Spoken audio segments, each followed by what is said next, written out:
Salve, salve, pessoas queridas. Sejam todos bem-vindos e bem-vindas. Estamos começando aqui mais um episódio do nosso podcast sobre sustentabilidade aqui da FHO. Esse podcast que faz parte aí do projeto de transformação sustentável aqui da Fundação. E esse é o nosso segundo episódio. E para quem não me conhece, meu nome é Leonardo, sou estudante de psicologia aqui da Fundação. Estou aqui com a Ana também, que faz parte do podcast. Oi, é aluna gente. de pedagogia. E com a Rafa, E aí, que pessoal, é da aqui de administração. novo. E hoje a gente vai bater um papo sobre um dos temas, acho que é mais caros assim, da sustentabilidade, que é a reciclagem. E para ajudar a gente, para nossa felicidade, tem um convidado aqui hoje, de Dividir peso, essa resposta. que é ex-aluno aqui da FHO, que é o Valdemir. E o Valdemir, se pudesse apresentar um pouquinho pra gente. Beleza, gente. Galera, é gostoso, né? Me sinto um tiozão aqui no meio de vocês, viu? De verdade, Olha, eu sou ex-aluno aqui. Entrei em 2006, saí em 2008. Olha, são aí 14 anos mais ou menos, né? Se a matemática não, né, me pegar. É um prazer, gente, estar aqui com vocês, retornar a casa, assim, bater um papo com vocês. Como eu falei, vai ser um bate-papo realmente, Sim, né? sim. Da reciclagem aí, que é um tema muito complexo, mas assim, ao mesmo tempo complexo, ele não é difícil de ser implementado. E aí tem algumas estratégias necessárias para que de fato seja implementado. E a gente vai bater um papinho, né, um pouquinho sobre essas estratégias aí. Isso. E como a população pode se envolver dentro desse processo todo. Legal. É legal que a reciclagem parece que assim, um dos assuntos que estão um dos mais próximos assim, da sustentabilidade para a pessoa comum. Assim. Parece que é uma das coisas assim, que mais está ao alcance de você poder realizar, assim. Ou não. Então, eu ia te falar... Léo, né? Perdão. Isso. Léo, é engraçado essa questão, porque ao mesmo tempo que é tão factível, tão assim... Poxa, tão simples, né? Você fazer uma separação, ao mesmo tempo não é. Não é. Eu, no decorrer, assim, dessa trajetória acadêmica, eu fiz uma especialização. E aí eu peguei uma porcentagem de alguns bairros do município de Rio Claro, que eu sou de lá, né? E uma das perguntas era se você sabe o que é coleta seletiva, porque é importante falar que a reciclagem, né, é o final. Então, a coleta seletiva é a ponte para que, de fato, a reciclagem seja implementada, né?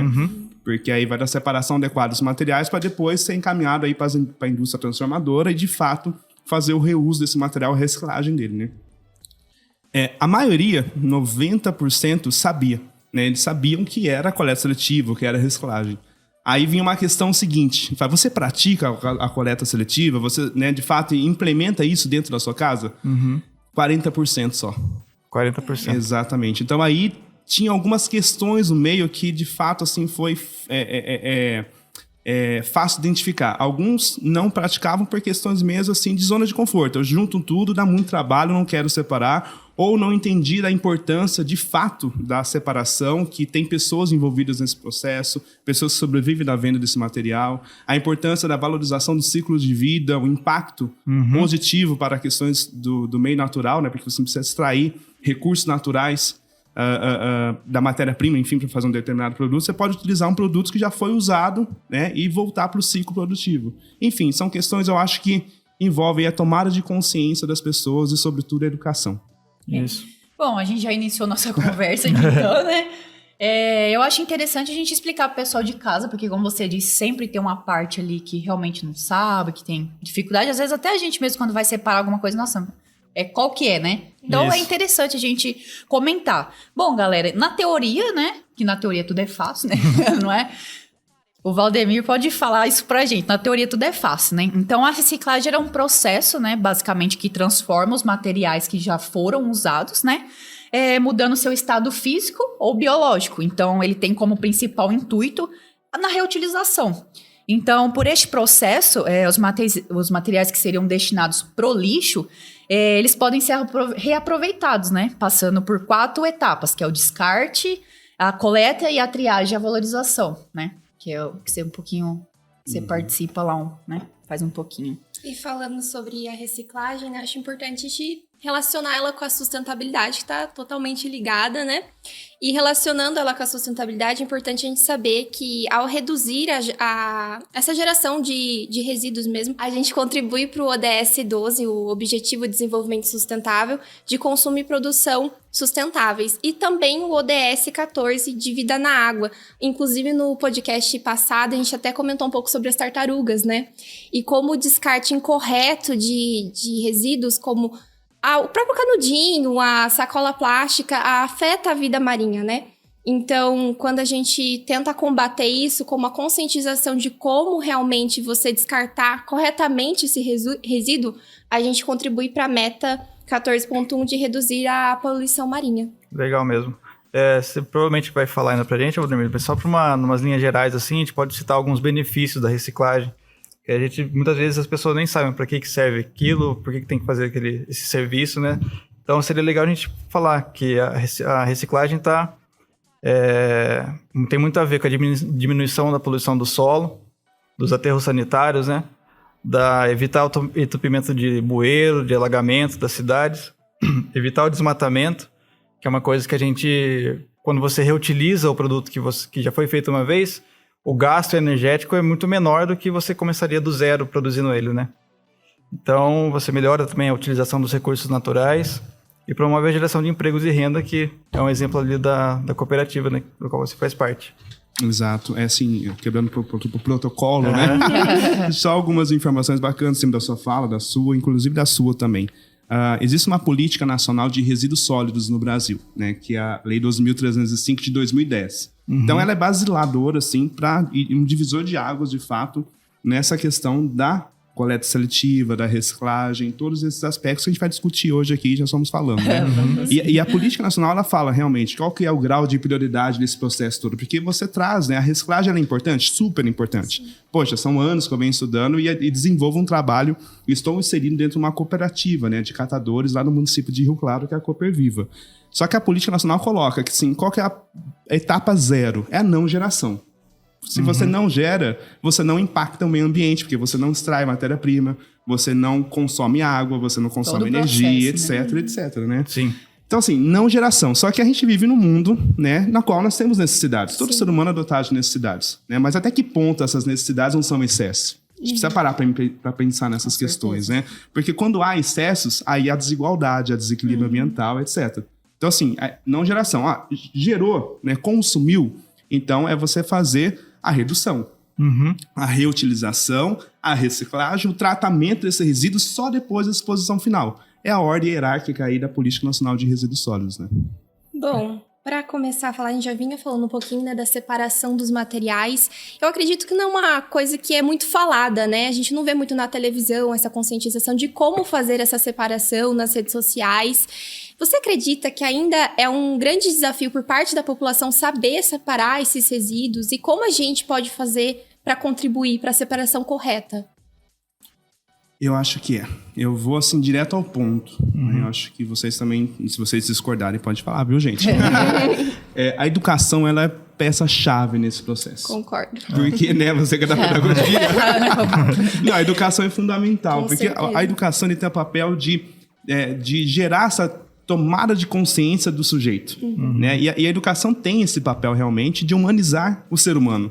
Todos nós nascemos, né, seres humanos, só que o processo de humanização, de conhecimento, de inserção dentro do meio social, se dá por meio da educação. E a gente também vive num sistema, né, que assim, são anos, séculos, né, na qual nós não fomos educados a entender o meio como parte da gente. Entende? Que é uma questão muito assim, às vezes a gente vai para a nossa inserção escolar, na educação infantil, Fundamental 1, Fundamental 2, ensino médio, ensino superior, desconectado do meio. Não. A terra, ela não é... Os recursos naturais não devem ser olhados só do meio utilitarista, mas de pertencimento. Sim. Eu gosto muito do autor que fala, né, sobre isso, que é o Leonardo Boff. Inclusive, eu trouxe vários aqui, depois eu vou mostrar ao final aí, né, algumas dicas de leitura aí que foram fantásticas para mim, né, têm sido fantásticas. E um dos livros dele, assim, é O Cuidado Necessário. Que não há sustentabilidade sem cuidado. E o cuidado no sentido mesmo de cura. Então, se a gente não entende que o nosso papel nessa terra pode ser positivo e negativo para o meio e para nós mesmos, a gente não vai entender aí a importância, por exemplo, de uma prática simples de uma coleta seletiva. E a educação é fundamental nisso, para trazer esses conceitos dentro do nosso dia a dia, seja desde os pequenos até os maiores. Não sei se eu respondi. No nosso bate-papo anterior, a gente até comentou sobre isso, porque a gente deu um exemplo da nossa época de escola, e a gente falou, gente, assim, eles mostram a reciclagem pra gente, tipo, é a reciclagem, é isso aí, galera. Eu entendeu? lembro quase nada. Da minha experiência escolar de realmente aprender sobre o que é reciclagem. Então, quando a gente foi estudar sobre o assunto, a gente ficou indignado, que a gente falou, meu Deus, eu não sei nada, é quase. muito extenso. Então, assim, a gente olhou e falou, gente, a gente não aprendeu realmente nada. É porque foi como a gente comentou, né? Quando você aplica aquilo numa criança, o que acontece? Ela já vem lá de trás, aquilo é importante. Então, ela já vem plantando na cabeça dela que aquilo é importante. Então, assim, por isso que eu concordo com você que a educação é o básico, é o fundamental. O primeiro né? contato também que eu tive com a sustentabilidade foi aqui na faculdade. No ensino médio já faz um tempinho já. Então, a primeira vez assim que eu tive um contato mesmo mais próximo foi aqui. E um assunto tão importante, né? Muito importante. Porque parece assim, né? Mas é um assunto bem relevante. E é muito temeroso assim, a fala de vocês, no sentido de... Eu também tenho essa formação minha, eu vim para a faculdade, para minha primeira graduação em 2006. Então, assim, eu passei pelo ensino médio em 2005, 2004, 2013, fundamental. A gente vê ainda uma desconexão dos conteúdos, né, trabalhados em sala de aula com a realidade. Com a vida real, né? Não pode, sabe? Assim, a educação tem esse papel de interconectar, sabe? De ser interdisciplinar. Juntar os saberes de cada estudante, de cada aluno ali, junto com o saber do professor, que é mediador desse conhecimento, para construí-lo. E aí entender, então, assim, acho que é importante o aluno saber o que é reciclagem, vendo de fato e entendendo como ele pode contribuir. E o papel dele, por exemplo, nessa questão de uma separação simples de uma embalagem dentro da casa dele, como isso vai repercutir positivamente para a geração de trabalho e renda, que é o ODS 8. Né? Então, assim, essa valorização das pessoas em situação de vulnerabilidade, a própria Política Nacional de Resíduos Sólidos, que é a 12.305, o decreto que regulamenta a Política Nacional, que é o 10.936, que é recente, 2020, agora em janeiro, tem um capítulo específico sobre educação ambiental, sobre resíduos sólidos. Que, assim, educação ambiental, ela é macro. Você pode falar de água, de rio, de poluição, de solo, ar, etc. Mas resíduos, precisa-se falar sobre isso. A gente vive num país, no mundo, né, numa sociedade muito consumista. Então, assim, essa questão da inserção, da injeção, né, de materiais recicláveis, né, é muito alta. Então, a gente consome, mas a gente tem que dar um fim adequado e necessário para impactar menos o planeta Terra. Além do mais, a gente tem um futuro também, né? Então, não é só exatamente. o hoje, assim. Que nem a gente até comentou, né? A gente vai ter filhos, vai ter netos. Então, assim, talvez, se a gente não cuidar hoje, talvez, né? Como que vai estar quando for a vez deles, já né? tá Então, apertado, assim, no tempo, já, pra assim, gente né? já tá difícil, demorou pra... né? Sim. Então, imagina pros próximos que estão vindo, né? E é muito assustador, porque assim, essa é uma fatia só dessa questão dos impactos, tanto positivos ou negativos, da nossa ação, né? Que é com relação aos resíduos sólidos. Acho que é bacana também falar um pouquinho, na medida que a gente vai, né, inserindo esses assuntos, que resíduo, a Política Nacional traz essa definição de resíduo e rejeito. No nosso dia a dia, a gente escuta muito lixo, né? Então, assim, lixo, geral, lixo daqui, né? Geral. Opa, bati aqui. Boca Opa, do desculpa aí. Lixo, eu falo com a mão, tá vendo? Daqui a pouco eu vou derrubar tudo aqui. Lixo. Mas é a linguagem coloquial. Bacana, mas na linguagem acadêmica, técnica, a gente tem que descartar um pouquinho o lixo, né? Deixar de lado e entender. Então, do lixo, ele que deriva em duas palavras, resíduo e rejeito. Resíduo é aquilo que possui valor agregado. Que aí o caminho correto é a coleta seletiva para a posterior reciclagem, por exemplo. Rejeito é aquilo que não possui mais valor agregado. Já foi esgotado todas as maneiras possíveis de tirar um valor. Feito, já fez. Já fez, já acabou. Entendeu? Aí o que acontece? O que a Política Nacional fala?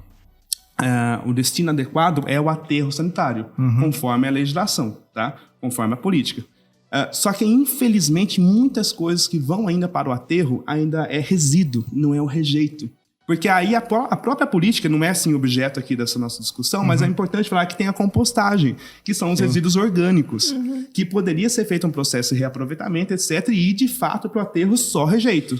Quando acontece, que nem você comentou que às vezes vai resíduos, é falta de informação ou o que acontece, assim? Porque... E chega bastante. Muito, Então, gente. É assustador. Falar bem perto, que é assustador. É verdade. Porque, ó, eu tava vendo alguns dados. Segundo o IBGE, né, Brasil são 5.570 municípios. Tá? O último dado ali do Plano Nacional de Resíduos Sólidos, o Panorama Nacional da ABRELP e tantas outras instituições, a própria ANCAT, que é a Associação Nacional dos Catadores, das Catadoras Materiais Recicláveis, o próprio IBGE, enfim... Ele coloca que desses 5.570 municípios, mais de 2.500 municípios ainda depositam seus resíduos e rejeitos de maneira inadequada, gente. Inadequada. Entende? É muito assustador. Quase metade, então, né? Metade, praticamente. E isso, assim, não acendeu. O último dado, salvo engano, é de 2020 ou 2021 agora, que é na pandemia. As coisas, assim, foram muito irrisórias, sabe? Assim, o avanço nesse Mudou processo. quase nada. Nada, quase nada. E é muito assustador, porque aí você pega, né, se vocês me permitem, eu fiz um estudo no município de Rio Claro, né? A gente tem a cooperativa, há 20 anos já desenvolve todo o trabalho e tudo mais, geração de trabalho e renda, nasceu a partir da iniciativa dos próprios catadores e das catadoras que atuavam no antigo aterro controlado município, que criaram esse empreendimento, estão avançando. O município de Rio Claro são 200 mil habitantes, assim, arredondando, 200 e pouquinho. A Cooperviva, ela insere novamente no ciclo produtivo cerca de 120 toneladas mês de material, tá, que foram triados ali, separados, bonitinho.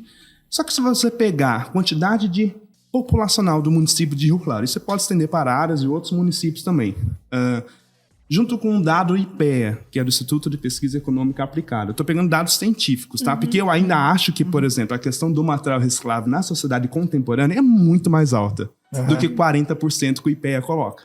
Mas eu estou trabalhando em cima de 40% que sejam materiais recicláveis, ou seja, passíveis de coleta seletiva e posterior reciclagem. Você pega 40%. O município de Rio Claro, antes da pandemia, um dado de 2019, tá? Pode ser que tenha aumentado, gera 6 mil toneladas lá no aterro sanitário, deposita 6 mil toneladas mês de resíduo e de rejeito. É coisa. Deveria ser só rejeito, porque é aterro. Mas assim, 6 mil toneladas. Se 40% são materiais potencialmente recicláveis conforme o IPEA, na realidade brasileira, cerca de 2.400 toneladas seriam materiais recicláveis. Só que dentro dessa questão dos materiais recicláveis, nem todos os materiais têm desenvolvimento de cadeia. Pode ser que seja reciclável, tem um símbolozinho lá, o triângulozinho. Só que não tem desenvolvimento de cadeia por N situações. Características do material, questão econômica, questão de falta de tecnologia, etc. Né? Então, se você pega 13%, mesmo dentro dos 40%, ainda acaba sendo, entre aspas, o rejeito que vai lá para o aterro. Só que é material reciclável. Né? Aí, dos 2.400 toneladas, cerca de 1.752 toneladas poderiam estar dentro da cooperativa. 1.752.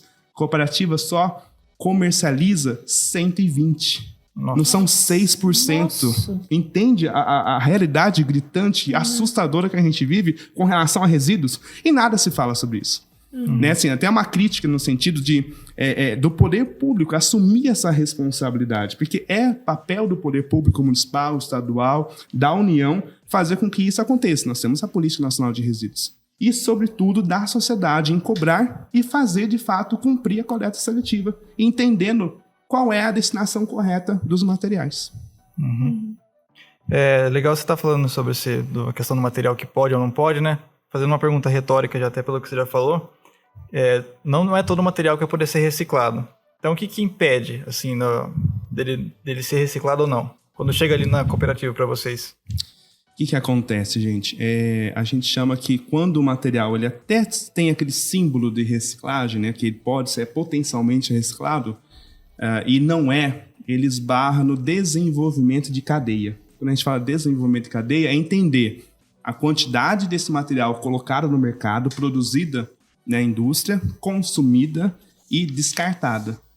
Por exemplo, eu não vou fazer merchandising aqui de marca, né? Mas aqueles saquinhos, né, de salgadinhos, né, que todo mundo conhece. Não só esses também. Isso vem. Mas não só esses, né? Eles são embalagens flexíveis, a gente chama de BOPP. São tipos de plásticos. São assim, os plásticos existem assim, de diversas formas, Eu não sou químico aqui, então não vou ter a competência técnica em falar e tudo mais, mas existem vários tipos de plásticos. Então são as embalagens flexíveis que a gente fala. Essa cadeia ainda está incipiente, está iniciando o desenvolvimento dessa cadeia, porque são vários tipos, a composição é imensa. Você pega alguns tipos de embalagens, tem mais de 8, 9, 10 tipos de plásticos lá e outros materiais ali que nem são plásticos. Para poder conservar o alimento, tem todo um estudo, uma tecnologia para isso, para poder manter o alimento. O problema é que essa tecnologia para ali no momento da produção e do consumo. E depois esse material ele tem que voltar novamente para o ciclo produtivo, conforme a Política Nacional fala. Mas não. Então não tem tecnologia para poder fazer com que aquele material seja reciclado. Então esbarra nesse processo. Hoje, essas embalagens flexíveis, por exemplo, algumas empresas, indústrias, fazem aquelas telhas ecológicas, que é feito de embalagem longa-vida, né? Aquelas caixinhas de leite e tudo mais, e junto com essa camada, essas embalagens flexíveis para fazer a compactação e fazer aquelas telhas. É um dos exemplos. Então tem crescido isso. Só que ainda é muito incipiente. Então a gente esbarra nisso. E a gente está falando da região sul e sudeste. Quando você sobe, né? Piorou. Desenvolvimento de cadeias assim, desses tipos de materiais, mesmo do vidro. Você pega a região de Manaus, é muito gritante, não tem. A maioria das cooperativas não comercializa vidro. Porque além de ser o valor baixo, não tem desenvolvimento de cadeia desse tipo de material. E apesar do vidro ser um material, sim, mais, entre aspas, ecológico, porque ele é 100% reciclado. Uma garrafa de vidro certamente virará uma outra garrafa de vidro. Então, assim, esses são alguns dos problemas. E esses materiais, né, que não são recicláveis, eles chegam bastante na cooperativa? Chega. Apesar de, né, é um processo que envolve novamente aquilo que a gente falou da educação, né, das pessoas. Município de Rio Claro. Infelizmente, não é 100% que é feita a coleta seletiva em todos os bairros. O caminhão passa, só que a quantidade ainda é insuficiente para atender todos os bairros, apesar de ter caminhões e tudo mais. Existem os setores. Então, a população coloca os seus materiais recicláveis. Então, assim, a população tem que separar adequadamente, né? No dia específico, que é diferente da coleta regular do, entre aspas, do lixo, né? Assim, que seria do que vai para o aterro sanitário. Então, são dias específicos diferentes. Só que ainda vai muito material que não é reciclado. Desde materiais que não são materiais recicláveis, como resíduo orgânico, infelizmente papel higiênico, absorvente, cocô de cachorro, isso vai. E é ruim isso, porque você tem um grupo de pessoas trabalhando. Por mais que eles estejam equipados e equipadas, porque a maioria são mulheres, né? Assim, a maioria desses empreendimentos são mulheres. Tem até uma curiosidade.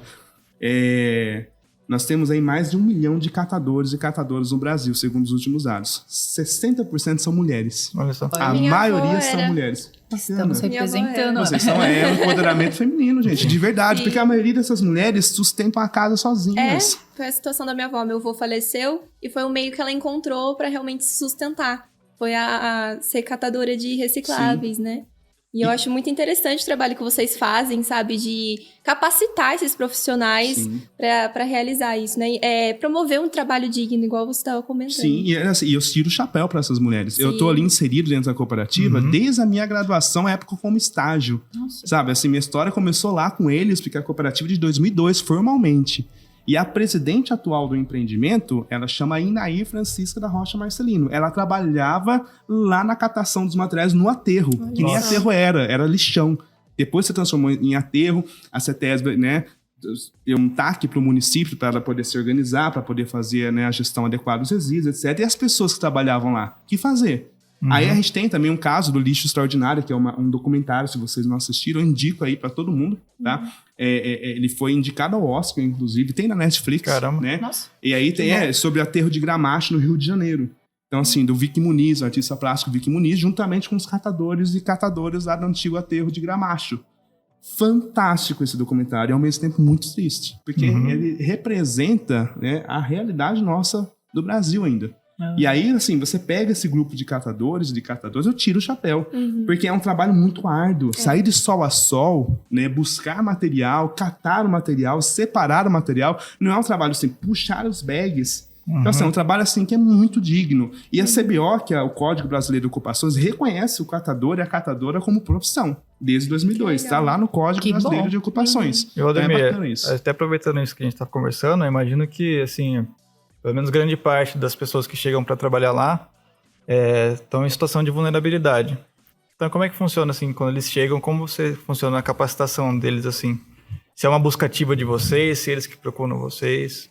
É bacana falar assim que no caso da Cooper Viva, né? E não só da Cooper Viva, mas a maioria dos empreendimentos aí, né? Formados por catadores e por catadoras.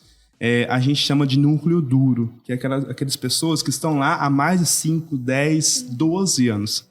Nós temos casos de pessoas e trabalhadores e trabalhadoras, no caso são trabalhadoras só porque esse núcleo duro que a gente fala são só mulheres, que iniciaram seus trabalhos lá em 2002, na formalização do empreendimento. A primeira ata de constituição para a construção do Estatuto Social foram elas que fizeram.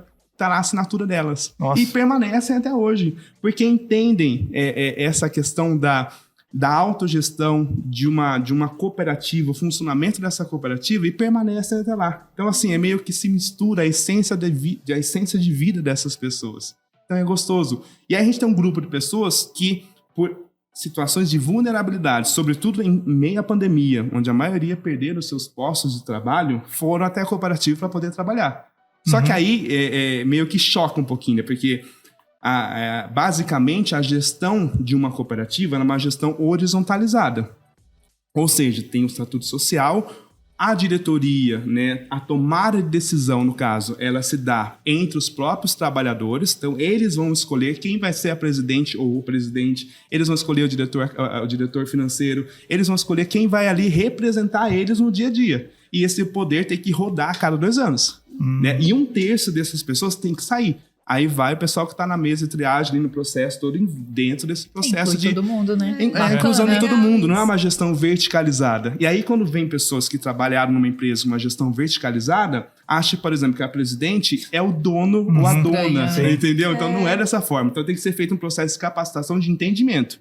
E aí vem essa situação que você falou, de pessoas em situações de vulnerabilidade. Então é bacana porque eles mesmos acolhem. Então é feita uma linguagem de catador para catador. Olha isso que legal. Então esse processo de formação é super importante. É muito importante. E assim, se eu estiver falando demais, gente, vocês me cortem. Não, tá? Você acabou me empolgando tranquilo. no processo.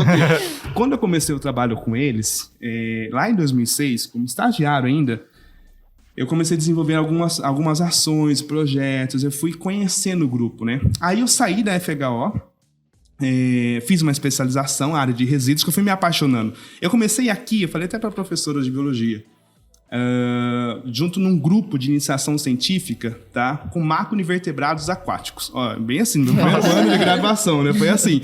Aí depois eu finalizei, a gente fez um trabalho bem bacana e tal. Aí eu falei, nossa, o que eu vou fazer na minha vida acadêmica agora? Porque, né, e esse assunto da coleta seletiva sempre foi alguma coisa que sempre pulsou em mim desde a época da escola. Porque olha como é importante essa questão da formação, né?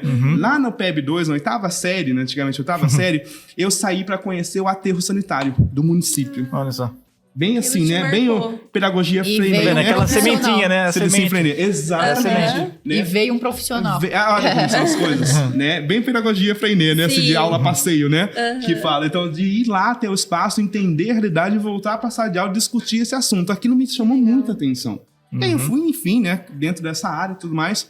E aí eu saí daqui, né, FHO, prestei o mestrado, porque eu sempre gostei da pesquisa. E eu fui introduzido à pesquisa aqui por meio desse grupo aí de macroinvertebrados, que é uma parceria da gestão ambiental, que era meu curso, com o pessoal da biologia. E aí, então, no 2º ano eu entrei, e aí meu objeto de pesquisa era a cooperativa. Só que assim, no processo, né, eu mudei esse objeto. Eu gostava como se fosse uma coisa, né? Sujeitos da pesquisa. Então, toda vez que eu me refiro ao meu trabalho acadêmico, eles são os sujeitos. Tanto é que minha tipologia de pesquisa é pesquisação, né? Assim, de estar lá junto, né? Contribuir junto. Hora estar um pouquinho afastado, porque você acaba se misturando naquele processo, né? E fazer uma análise crítica, observação, fazer a ciência de fato. Só que eu não negligenciei os saberes construídos ao longo daquele período naquelas pessoas. Porque eles têm esses saberes, gente. E aí eu fui desenvolvendo esse trabalho com eles. Eu lembro que eu sentei com a presidente e eu falei, presidente, assim, eu quero que esse trabalho contribua com o dia a dia de vocês. Se não contribuir, esquece. Pode falar assim, Val, obrigado, já, né, chega, não quero mais você aqui dentro. Mas foi gostoso, foi muito bom. Tanto é que quando eu iniciei o projeto com eles, eu falei assim, cara, eu queria trabalhar um pouquinho dessa importância da utilização de EPIs no dia a dia, uma capacitação de uso, né, de EPIs, da valorização das pessoas, né? Trabalho em grupo, tudo isso, vários aspectos, né? Mas como eu vou falar de alguma coisa se eu não sei o que eles vivem no dia a dia? O que eu fiz? Por uma semana, eu saí na coleta na rua. Por uma semana, eu fiquei separando material na mesa de triagem, para eu poder entender, né, aquela realidade. Exato, qual eram os pontos positivos deles na coleta na rua, quais eram os pontos frágeis desse processo. Como era separar material na mesa? Que tipo de material eles encontravam ali? Materiais pérfuro-cortantes, por exemplo. Que tipo de luva usar? Então, assim, eu não posso falar, usa uma luva X se ali vai atrapalhar, né, a questão da sensibilidade na separação e na catação desse material. E ali a gente foi desenvolvendo. E aos sábados a gente fazia uma roda de conversa. Um café da manhã, um bate-papo e uma capacitação. Nossa. Isso acontecia. Podcast. Sem gravação. Sem gravação. Bem humanizado mesmo, né? Exatamente, bem humanizado. Porque eu queria valorizar o saber deles. Porque assim, eu acho que a ciência tem esse papel, né? E sobretudo a academia. Né? Essa construção sistematizada do saber dentro da universidade, dentro dos centros universitários, dentro das faculdades, mas sobretudo a soma desse saber junto com o saber popular, o senso comum. Você precisa juntar isso. Porque aí a ciência cumpre realmente seu papel de transformação social. Sim. É isso, gente. Nossa, muito bacana. Val, deixa eu te perguntar. A gente tava dando uma olhada no site de vocês, lá do Cooper Viva, né? E a gente percebeu que vocês mencionam lá que a separação das tampas, elas são feitas pelas cores. E a gente ficou em dúvida, assim, a gente falou, vamos perguntar pra ele, né? Como que ocorre a separação desses materiais que, tipo, que pode ser reciclados quando chega na cooperativa? Como que é esse processo, assim, um pouquinho mais a fundo, se você puder dizer pra gente? Eu vou me arriscar um pouquinho, né? Porque assim, é bem complexo isso. Normalmente, a gente sempre fala, existem 4 grandes categorias, né? Papel, plástico, vidro e metal. Ponto. Na realidade brasileira, até é bacana falar isso, né? O pessoal confunde muito, né? Mas eu preciso implementar a coleta seletiva, né? E a coleta seletiva, novamente, né? Sendo retórico isso, mas para poder enfatizar que é o caminho para a reciclagem. Sim. Precisa colocar aquelas cores azul, né? Lixeirinha azul, amarelo? Não precisa, gente. Porque a realidade brasileira, a maioria desse processo de triagem é feito por catadores. Então vai na mesa de triagem e ali é separado por tipo. Então, assim, basta separar o que é reciclável e o que não é. Ponto. O que é reciclável vai para a cooperativa. E aí, para a gente entender, nas grandes categorias ali, tudo misturado.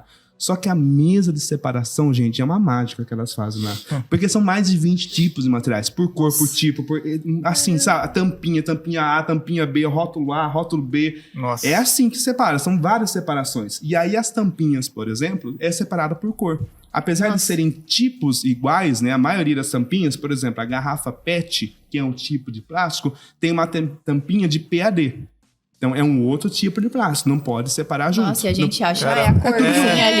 É uma corzinha, não muda nada. Porque eu já me perguntei, por que as cores não é tudo igual? Mas você vê como que é... coisa. Então, como assim, que é as coisas? Impacta isso, então tem que separar. Aí é bacana falar que a Cooper Viva é uma das poucas cooperativas singulares, que eu falo assim, né, cooperativa de primeiro grau, porque tem cooperativa de segundo grau, que é cooperativa de cooperativas, que eles fazem ali a venda coletiva, etc. É bem bacana esse conceito. Mas cooperativas de primeiro grau, como a Cooper Viva, elas estão assim, poucas fazem um beneficiamento dos materiais. Ou seja, normalmente, como é feita assim, essa linha? Coleta, triagem, prensagem, comercialização. Ou para a indústria final, que é o que a política nacional prevê, e aquilo que o Movimento Nacional dos Catadores, inclusive, né, almeja, porque você consegue valorizar o material do catador, ao invés de vender só para o aparista, né, para o intermediário, porque o intermediário vai querer, né, comprar com um valor menor. E o aparista tem meios de produção ali acessíveis, diferente das cooperativas. A maioria das cooperativas não tem condições, gente, de trabalho. É muito triste tudo isso.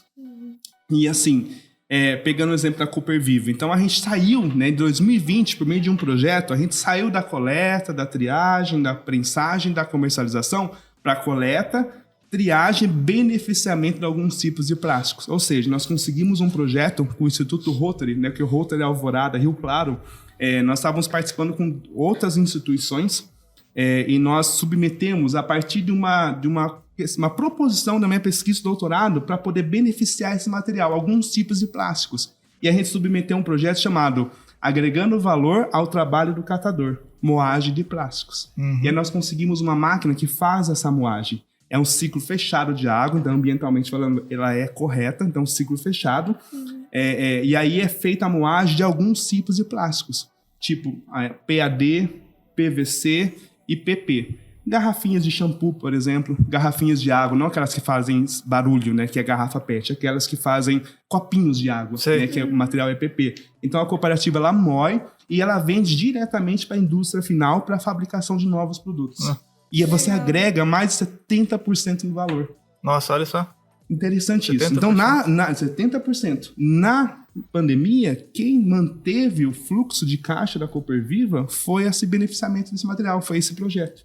Porque aí consigo agregar valor. Por exemplo, né, se você pegar assim, R$1 o material, é um valor de, lógico que é maior, né? Você consegue vender ele em torno aí de R$1,70, R$2, R$2,20, até mais que 100% até. Caramba. Nossa. É bacana esse beneficiamento. E feito por catadores, gente. Por catadores. Então, assim, é bacana, porque a Política Nacional de Resíduos, ela coloca o catador no centro desse processo. Né? A necessidade de, em virtude de todas essas questões de vulnerabilidade social, né? A gente vê vários catadores catando material na rua e, infelizmente, ainda em aterros controlados e até aterros sanitários. Então, assim, a inserção desses catadores em cooperativas organizados, em cooperativas ou associações, você traz aí uma ascensão social para esse sujeito. Cumpre o ODS 8, por exemplo. Sim. Tudo interligado. Não é à toa que a cooperativa em 2014, né, recebeu um destaque internacional, né, foi tema de trabalhos na Espanha, no México e em Portugal, né, e como você acredita que levando esse conhecimento da reciclagem para outros países vai impactar o nosso futuro? Eu vejo assim, foi bem bacana essa questão que você falou, né? Que nós conseguimos publicar algumas cases de sucesso, né? Em um evento que foi publicado lá na Espanha, no México, né, em Portugal. Então a gente foi levar um pouquinho da realidade da Cooperviva pro mundo. Que né? legal, Isso é pro Brasil e pro mundo, né? Então isso é legal. Olha que gratificante, né? Olha a responsa. E o claro pro mundo, olha que bacana, responsa. né? É uma responsa muito grande. E assim, enfatizo, né, que o protagonismo desse processo todo são esses catadores. Os catadores estão lá trabalhando, né, dia a dia, né, de segunda a sábado lá. Eu acho que quando você leva as experiências, você contribui para o território que está recebendo essas informações. Né, como eu falei, apesar do Brasil ter sua especificidade, né, na questão da sociedade, tem um grupo de catadores muito grande, né, são mais de 1 milhão de catadores aí no Brasil, segundo alguns dados, mas antes da pandemia. Creio que na pandemia tem aumentado muito, né? Mais ainda.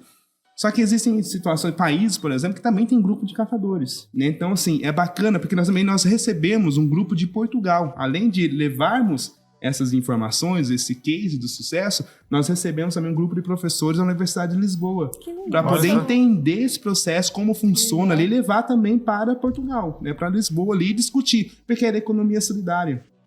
É uma cadeia de resíduos, porque a economia solidária é um guarda-chuva nesse processo, porque é a forma diferente de produzir, respeitando o meio ambiente, a partir da autogestão, a partir das decisões democráticas. É assim que funciona a economia solidária. É você não ver a terra, como aquela fala inicial que nós tivemos, de maneira apenas utilitarista, o que pode ser útil para mim, mas de pertencimento, de zelo e, sobretudo, de cuidado. Né? É a ética nesse processo todo. Então, a economia solidária ela faz isso. Ela não negligencia a questão do consumo, porque a gente está dentro desse meio, dentro de um sistema que a gente precisa produzir e vender para poder sobreviver. Mas até que ponto isso não é um excesso, aquilo que eu falei no começo, né? Até quanto é a nossa necessidade de verdade, Eu né? lembro até minha avó, né, que era catadora, cada coisa que vinha em bom estado mesmo, perfumes Não tinha importados, necessidade. com, tipo, bastante, eles colocavam no reciclável, né? Então, realmente, falta de conscientização no consumo, né? Exatamente. De ter consciência daquilo que você está consumindo. E o assunto tem que ser trabalhado. E quando você leva essas informações para outros territórios, você toca essas situações do consumo, né, da necessidade de parar, pensar e refletir. Bauman fala muito isso, né? Zygmunt Bauman, adoro, né? Esse polonês, né? Assim, que faleceu faz pouco tempo, infelizmente, e tem várias obras. E uma das obras é Vidas Desperdiçadas, né? Modernidade Líquida, que ele trabalha, né? E outras obras aí que ele escreveu que traz um significado muito grande, né? Nós vivemos uma sociedade de coisificação. Nós coisificamos, entre aspas, né? Ele usa esse termo, coisificamos a vida humana. E aí Nietzsche fala muito isso, né? Nós codificamos a vida e coisificamos o sujeito. Ou seja, eu te uso, aí, à medida que você não tem mais valor pra mim, eu te descarto. Serventia. Se a gente faz isso com o sujeito, gente, imagine com um objeto, com uma coisa que tá... Simples, a gente consome e descarta. Sim. Não pode ser dessa forma. Tem que entender que esse ato de consumir gera um prejuízo muito grande para o planeta meu, para a minha terra É uma coisa que se não for falada, né?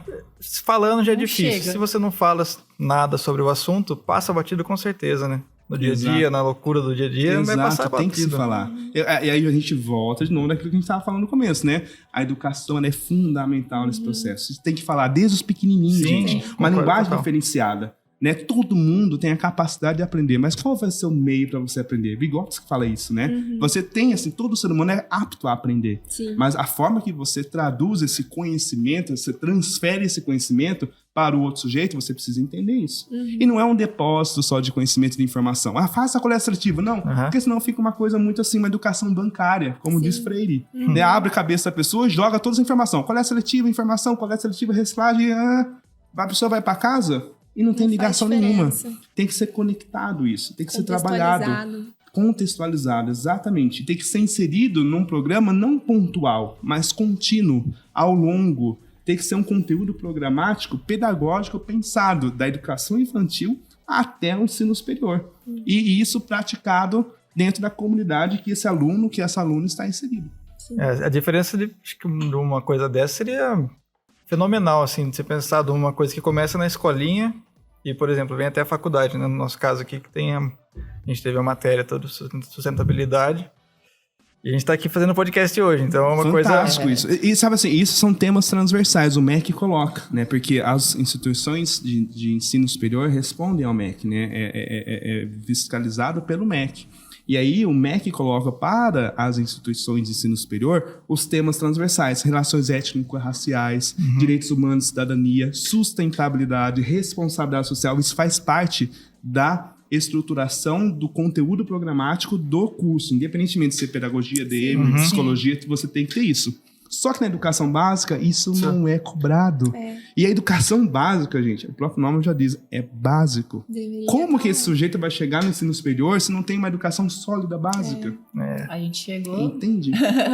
E quando é mais novo, é muito mais fácil de você moldar, né? Quando chegou uma certa etapa... Tá criando, a criança tá criando ainda. Ela vai entender que aquilo faz parte da realidade dela. Não vai ver a reciclagem como algo, uma matéria que eu aprendi na escola. Não, mas não, tá tipo no dia a dia dela ali, né? Exatamente. Tem que conversar, esse conhecimento tem que conversar com o sujeito, né? E aí vem, assim, é algo que, assim, que vai além, né? E eu sempre repito isso, eu gosto muito de Freire, né? Assim, as pessoas que não conhecem acabam criticando, mas não entendem o ideal de Freire. Que, assim, a gente fala pedagogia freiriana, mas, né, antecedeu a Freire, né, Montessori, Cécile Freinet e tantos outros educadores, educadoras, que colocam essa situação, que a leitura do mundo, ela antecede a leitura das palavras. Não é só simplesmente ir para a escola para aprender a ler e escrever, que é super importante, mas é ter uma leitura crítica do contexto onde essa criança está inserida. Esse é o papel da educação, de entender onde ela está inserida nesse processo histórico-social dela. É fundamental isso. E aí a gente consegue debater esses temas, por exemplo, na educação infantil, sem problemas. Na educação básica, sem problemas. Valdemir, a gente estava falando da reciclagem. A reciclagem nas empresas, por exemplo. A gente vê que tem muita empresa que está aderindo, né, à questão da reciclagem, mas outras também ainda têm uma resistência. Como você acha que a reciclagem pode funcionar para as empresas? Como que pode beneficiar elas? Acho que é bacana falar, né, que o próprio decreto que regulamenta a Política Nacional de Resíduos, que é 10.936, coloca essa obrigatoriedade para produtores, fabricantes, importadores, consumidores, né, que está dentro desse aspecto, mas abrange, né, todo mundo, ou seja, todo mundo tem que fazer a coleta seletiva acontecer. E então as empresas têm esse papel. Porque aí vai ao encontro de uma série de normativas, né, instrumentos aí que balizam todo esse processo para que a empresa ela tenha um papel social. Qual que é o papel da empresa? Não é somente gerar lucro, gerar ali a questão econômica, não é só fazer girar a roda da economia, mas é trazer um diferencial para a comunidade que ela está inserida. Bem-estar social também. Não, bem-estar social, exatamente. É trabalho. Então, assim, e o trabalho ele foi, infelizmente, mercantilizado, capitalizado. E aí tem um outro autor que eu adoro muito, até trouxe alguns livros, Marcos Arruda, que ele fala a questão da prática da economia, mas da economia com amor e educação. Que o trabalho, ele tem que estar interligado, é um tripé. Trabalho, conhecimento e criatividade. Um sujeito só consegue desenvolver, produzir, quando ele tem o trabalho, a criatividade e o conhecimento. Só que, infelizmente, a maioria das empresas, elas tiram o conhecimento e a criatividade do sujeito. Você tem que produzir. Produz e você vai embora para casa. No outro dia você produz, então ele se desconecta. Então ele não entende, não consegue mensurar o impacto daquele meio que ele está inserido para o meio ambiente. Sim. Aí quando você pega as várias normativas, as próprias ISOs também, que não tem peso de lei, mas é uma normativa, SA 8000, de responsabilidade social, enfim, né? É importante as empresas entenderem o papel delas nessa questão da preservação do meio. É fundamental. E existe um ganho também, né, nesse sentido econômico para a empresa que cuida, que tem essa imagem, mas é uma imagem real, né, gente? Não somente uma imagem o selo ali, o negócio sou sustentável, não. Porque hoje existe também um artigo, salvo engano, de um dos países ali da União Europeia, não me engano, recente, que os consumidores hoje, e isso também repercute, né, não somente na União Europeia, mas em outros países também, que os consumidores preferem consumir de empresas que tenham cuidado com relação ao meio ambiente, práticas sustentáveis. Então isso tem crescido muito. Dando essa preferência, né? Dando essa preferência. Então as empresas, ou elas se adequam a essa questão e fazem, de fato, acontecer, fazem de verdade o negócio acontecer, e implementam ações práticas, coesas, de cuidado para com o meio ambiente, ou ela vai ficar para trás. Só que ainda, infelizmente, isso ainda é um processo, né? É uma cultura que não está ainda tão enraizada, né? Ainda. Na administração semestre passado, não tem muito a ver com sustentabilidade, mas como você falou que as pessoas estão preferindo usar aquela tipo de empresa como exemplo, semestre passado a gente fez um conteúdo sobre testes em animais. Então a gente fez uma pesquisa na faculdade e viu assim a quantidade de pessoas que preferiam comprar, um exemplo, um shampoo que não se fazia um teste em animal, do que aquela empresa que se fazia. Então você vê, as pessoas estão mudando a cabeça, elas estão dando preferência para uma coisa que realmente cuida do planeta, né? Porque queira ou não queira, é um tabu também, né? Essa situação do testes em animais. E assim, a gente vê que o mínimo de respostas, tipo, não, eu não me importo com isso. Aí você fica tipo, gente, como que você não se importa com isso? Meu Deus, não tem como não se importar com isso. Então é que nem a questão da sustentabilidade. Se você optar por uma empresa sustentável, que realmente, né, um produto seja realmente sustentável, ou seja, vai estar impactando demais. Numa simples escolha ali, você vai estar super impactando. Então, eu achei bem legal, porque relaciona tudo, né? Se você focar em algo bacana, assim, de ter uma escolha correta, sensata, como ajuda, né? Como é perfeito as coisas interligadas. E você falou, né? A palavra-chave que você falou, escolha correta, sensata, parar e refletir. Não consumir por impulso. Sim. Só que, assim, o sistema que a gente vive, a gente está inserido, né? Induz, exatamente. Sim. Não sei se vocês já assistiram, é uma animaçãozinha, chama História das Coisas. Tem no YouTube. Não. Assim, é fantástico, gente. A História das Coisas é fantástico. Assistam. É uma animação muito de 22 minutos, mas ali que representa como é o nosso contexto aí econômico, no sentido de valorização da lucratividade acima de tudo e de todos, infelizmente. Né? A extração dos recursos naturais para a fabricação de determinado produto, e aí o cifrão, né, que é a chave de ouro dessa questão do consumir. Nós somos seres que consumimos e naturalmente precisamos consumir, gente. Senão a gente estaria sendo assim, né, muito hipócrita. Falar, poxa, né, não, eu preciso consumir para sobreviver. Só que aí eu volto àquela questão, até que ponto o consumo é um excesso? Porque aí tem desigualdade nesse processo. E a gente vive num país de contrastes sociais imensos. A questão não é necessidade, é interesse, né? Aí a gente olha ali, eu preciso daquilo. Realmente eu preciso daquilo? Não preciso. É o consumismo, sabe? Não é o consumo, é o consumismo, o excesso. E aí vai essa questão, você precisa consumir, porque o seu cabelo precisa ser liso, seu cabelo precisa ser isso, seu cabelo precisa aquilo, você precisa ter roupa isso, roupa Y, roupa X, carro. Entende que a gente é assim, bombardeado com informações a todo momento. Você abre as redes sociais, tem ali. Cara, eu tô falando aqui de roupas, daqui a pouco vai aparecer uma rede social minha ali. Aparece um patrocinado ali, sabe? É engraçado isso, né? É muito engraçado, ao mesmo tempo assustador. E aí, beleza, consumimos. Pra onde vai tudo isso, gente? Recentemente passou uma reportagem no Fantástico, né, sobre a questão de resíduos têxteis. Né, se vocês viram, algumas semanas, a quantidade de resíduo depositado de maneira inadequada. Isso é um passivo ambiental imenso. Plástico, por exemplo, a gente vê alguns tipos, né, alguns locais, assim, que o mar não é mais água, é só plástico. Infelizmente. E uma quantidade imensa, gente. E se você pegar, realmente, gente, a gente gera mais ou menos 1 quilo de lixo por dia. Né? Imagine assim, nós somos mais de quantos bilhões? 7 bilhões de habitantes? Tá 8, a gente tá mais do isso. Tá aproximado a 8, né? Eu vi esses de uma pesquisa que tá quase chegando a 8. Muita gente, consumindo. É apenas um papelzinho. Gente, mas aí falaram 7 bilhões de pessoas, apenas um papelzinho. Igual a gente comentou, né, que a gente fala assim, que quando a gente não tem consciência das coisas, né? Aí, por exemplo, a gente chega, descascou uma balinha ali, mas é um papelzinho. É meu Joga no papelzinho. lixo. Mas No imagina chão. se todo mundo pensasse, é meu papelzinho. Tudo bem, tá tranquilo, é meu papelzinho. Imagina se todo mundo pensasse assim. Exatamente, são ações Você simples, começa gente. a pensar do modo muito amplo, né? Exatamente. Tipo, não é um papelzinho, gente. E essa questão é educação planetária, né? Que fala, né? Tem um autor super conhecido da educação também, esqueci o nome dele, né? Daqui a pouco eu lembro. Que ele fala dessa questão da educação planetária, né? Da necessidade de se trabalhar esse contexto, né? De inserção do meio dentro com os alunos, da educação básica até na sociedade. Isso tem que ser falado. certeza. Tem que ser falado, tem que ser reproduzido isso a todo momento. Nós estamos dentro de um planeta, gente. Né? Esse planeta é nossa casa viva ainda. E aí nós teremos desequilíbrios, infelizmente, assim, assustadores. E estamos vivenciando tudo Aí a isso ainda, natureza se revolta e fica todo mundo, nossa, olha o que tá acontecendo, os desastres. Mas não olha, né? Olha, oh meu Deus, eu fiz isso aqui, né? A pessoa não olha, não, é culpa da natureza, e é isso, tá se revoltando. Mas, meu, você tá vendo as ações que você tá tomando ali? É complicado, é uma situação difícil. Né? Diria Newton, né? Toda ação tem uma reação. Né? A terceira lei de Realmente. Newton, né? Realmente.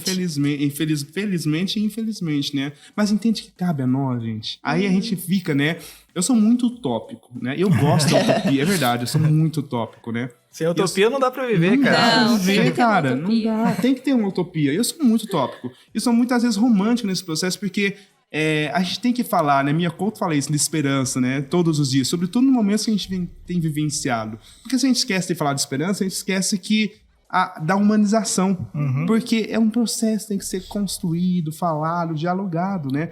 E se nós chegamos até aqui, infelizmente, caberá a nós retrocedermos, pararmos, pensarmos, opa, precisamos, né, achar uma estratégia aí. É por isso que a gente de tá aqui, né, melhora. galera? Exatamente. Estamos E tentando. quantas pessoas vão ouvir a gente? Talvez, Tomara. né, que uma pessoa escute no sentido e coloque em É prática. igual A a gente rede fala que vai no se formando. sentido empresarial, né? Porque às vezes a gente fala assim, eu vou vender esse produto aqui, só que tem um efeito cascata. Será que o Léo vai consumir isso aqui, vai falar bem disso aqui pra Ana? E assim vai, Então, né? assim, é o efeito cascata. Então, vamos supor, meu colega lá assistiu o podcast, gente, sustentabilidade, reciclagem, não é só aquela coisinha que a gente imaginava. Tem algo muito amplo por Exato. trás. Então, assim, você atinge uma pessoa, um ouvinte, uma pessoa que vai assistir, você tá afetando um monte em volta, Sim. né? Porque vai Exatamente. depender do que aquela pessoa vai repassar para as outras, né? Exatamente. E esse é o nosso papel como cidadão, né, gente? Essa é a nossa responsabilidade. O senso de responsabilidade cabe a nós. Nós não somos apenas indivíduos, somos plurais e somos singulares. Né? Temos a nossa identidade, individualidade, certo? Só que nós somos dentro de um contexto social. Sim. Somos plurais, então, nesse aspecto. Então, a gente precisa entender como é o nosso papel de cidadão, né? Sujeitos cidadãos. Bauman fala muito isso. Nós vivemos numa sociedade, infelizmente, coisificada e super, mega, ultra individualizada. Né? A gente vive nesse contexto, na qual as redes sociais hoje é o nosso mundo real. O mundo virtual virou real e o real virou virtual, parece, Tá né? piorando, né? Tá, Exato, cada assim, a vez gente mais. acaba... As coisas tendem a ascender, né? Infelizmente, né? Crescer cada vez mais. Opa, a gente precisa entender isso. Qual é o meu papel? Como eu posso, né, trazer aí um impacto positivo para minha comunidade, para o meu território, para o meu bairro, para minha casa, né, para o meu ser, primeiramente, assim, para aquilo que eu sou. Então, a gente tem que voltar para a gente isso. Porque se a gente não mudar, se a gente não tomar atitude, nada vai mudar. É a visão macro, né? Você tem que ter da coisa, né? Exato. Começar do micro ali pra você sair pro macro. Com certeza. Val, agora já uma pergunta mais para o administrativo, né? Vou puxar pro meu Manda lado lá, agora, beleza. né, galera? Eu já bebi toda a minha água. Eu vou pegar a tua água aqui, ó. Você não tá bebendo água. mais burocrático, você comentou sobre a política nacional de resíduos sólidos. Então, você sabe que, como você é bom conhecedor disso, você sabe que através da Lei 12.305 de 2010, ele determina que a elaboração e execução do PGRS, que é o Plano de Gerenciamento de Resíduos Sólidos, eles são obrigados pelos geradores, né? No caso, o pessoal que cuida disso. Então, sendo os responsáveis pelo adequado gerenciamento de seus resíduos. Porém, há diversas alterações e exigências, né? Encontradas em cada município. Então, cada município, eles fiscalizam de um jeito, vamos dizer assim. Então, para o pessoal que não sabe, né, o que é esse processo, eles são indicados nas formas ambientalmente corretas para o manejo, acondicionamento, transporte, tratamento e todo aquele processo até o final do resíduo gerado, né? Então, eu queria saber um pouco se vocês utilizam esse protocolo, que é um um sistema meio documentado ali. Como que é lá, se vocês utilizam ou se não utilizam? Provavelmente utilizam, porque é meio que uma lei, né? Então, como que vocês fazem lá essa questão? É uma pergunta complexa. O PGRS é muito complexo, né? Sim. Então, Plano de Gerenciamento de Resíduos Sólidos. A 12.305, que é a Política Nacional de Resíduos, salvo engano, no artigo 20, ela elenca quem são as entidades e empreendimentos obrigadas a confeccionar, a desenvolver o PGRS. É que vai por gerador, não é? Exatamente. É saúde, é coisas relacionadas. Exatamente, uma especificidade de geração de resíduos perigosos, assim, já gera resíduo perigoso, e aí, como a política nacional fala assim, se você fala, eu não gero resíduo perigoso, se 95% daquilo que você gera, menos que 95%, é material, resíduo domiciliar, sendo embalagens e tudo mais, se menos que 95% dessa soma você gera, ou seja, o restante você gera resíduo perigoso, você tem que fazer o PGRS obrigatoriamente. Então, assim, isso é de praxe. Assim, resíduos com óleo, resíduo classe 1, NBR 10.004, coloca lá as classificações de resíduos, né? Então, assim, tem um pouquinho de estopa com óleo enfim, óleo diesel. É resíduo perigoso. Já entra. E, assim, uma porcentagem bem baixa. Né? Por quê? Porque é resíduo perigoso, gente. Tem um impacto muito grande no meio ambiente. Não gera o resíduo perigoso. Mas aí, no artigo 20, a Política Nacional, não vou saber de cabeça agora, mas fica lá, né? Assim, essa dica de busca. Tem toda uma especificação de empreendimentos que precisam fazer esse plano de gerenciamento de resíduos. Por município, a União também é responsável, os estados, os municípios, aí a Política Nacional de Resíduos, o próprio decreto que regulamenta a Política Nacional de Resíduos, que é o 10.936, coloca que municípios abaixo de 20 mil habitantes é um PGRS simplificado, tá? Só que acima de 20 mil, e a gente sabe que, né, fazendo um parênteses, que a maioria dos municípios brasileiros são municípios bem pequenos, né? Abaixo de 20 mil habitantes. A Analândia, por exemplo, são 5 mil habitantes, salvo engano, né? Uma cidade próxima aqui e outras ali. Mas tem que fazer. Uma outra questão do PGRS.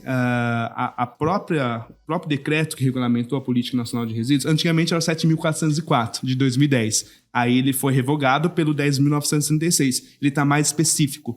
Por quê? O governo, no sentido assim, tanto União, estados e municípios, quer garantir a rastreabilidade do resíduo. Aquilo que eu consumi, para onde vai, como foi separado aquele material, teve uma medida ambientalmente adequada, teve uma destinação adequada e para onde vai ser feito novamente a reinserção desse produto para garantir o ciclo de vida dele. Né? Então, assim, um município tem que fazer o seu plano de gerenciamento de resíduos sólidos. E aí, após 180 dias desse regulamento, né, que foi 12 de janeiro, salvo engano, então, no meio do ano, o governo federal vai implementar uma plataforma de rastreabilidade e com todos os pontos que tem que ter dentro do PGRS. Nossa, que bacana. Ele vai estar mais aprofundado ainda, mais específico. Tá? A Lei 12.305 já coloca essa necessidade para as empresas, produtores, fabricantes, etc., né, que consomem ali, que geram. A lei coloca, salvo engano, 20 litros 20 litros cúbicos, se eu não me engano, por dia de material, de resíduo, né, seja resíduo ou rejeito, é a obrigatoriedade de você fazer o PGRS. Só que aí o município... Então não entra ali em vocês, né? Entra já numa... Exatamente. Nós somos... nós não... Porque vocês mexem com tudo, né? Nós não produzimos... Nós não geramos resíduos. A gente recebe resíduo. Entende? Nós recebemos resíduo. Olha como que é complexo, né? E aí, mas olha como são as coisas. A própria Política Nacional, o decreto que regulamenta, coloca, além dessa questão da necessidade do PGRS com muito mais aprofundado, ele vai ter que estar atrelado ao SINIR, que é o Sistema de Informação Nacional de Gerenciamento de Resíduos Sólidos Brasil. Vai ser um dado que vai ser alimentado dos municípios e, logicamente, né, os empreendimentos que compõem estão inseridos dentro desses municípios até a União. Nossa. Então, assim, municípios, estados, distrital e União vai ter que fazer, todos os empreendimentos vão ter que fazer a logística reversa acontecer. Nossa. Tem que fazer o plano de logística reversa a partir do PGRS, entendeu? E esses instrumentos, que é o SINIR e outros que vão ser lançados, mais especificamente no decorrer, acho que nesse primeiro semestre, vai ter aí um gargalo muito grande para todos os empreendimentos, no sentido de garantir a logística reversa atrelada à licença ambiental. Porque a licença ambiental de alguns empreendimentos não serão renovadas, conforme o decreto, se não tiver um PGRS implementado. Envolve e nem a todo logística mundo aí, reversa, né? envolve todo mundo. Meu E a Deus. cooperativa, né, as organizações cooperativistas e associativistas, formadas por pessoas em situação de vulnerabilidade, como é o caso da Cooperviva e outras, elas estão no centro desse processo para receber esse material. É para vocês, ajuda, né? Esse sistema, essa documentação, Exato. né? Para vocês poderem receber detalhadinho e tudo mais, né? E o próprio decreto coloca um outro instrumento que é o MTR, que é o Manifesto de Transporte de Resíduo. No estado de São Paulo, na qual a CETESB, né, gerencia toda essa questão ambiental, cada estado tem o seu órgão, né, representativo. No caso do estado de São Paulo é a CETESB. Nós já temos, né, a cooperativa está inserida dentro do SIGOR, que é o Sistema Integrado de Gerenciamento de Resíduos. Todas as empresas que encaminham os materiais recicláveis para a Cooperviva têm que fazer um manifesto. Ela coloca na plataforma, geramos X quilos, X toneladas.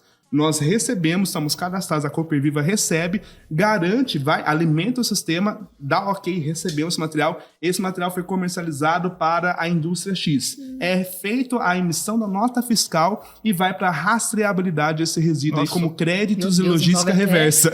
Não, é um assunto que a gente vai fazer outro podcast aqui. É um outro podcast, só dessa questão de instrumentos de gestão de resíduos sólidos. Conforme o decreto 10.936, a Política Nacional de Resíduos, né, 12.305, a Lei de Saneamento, a 11.445, lá desde 2007 já vem sendo falado sobre isso.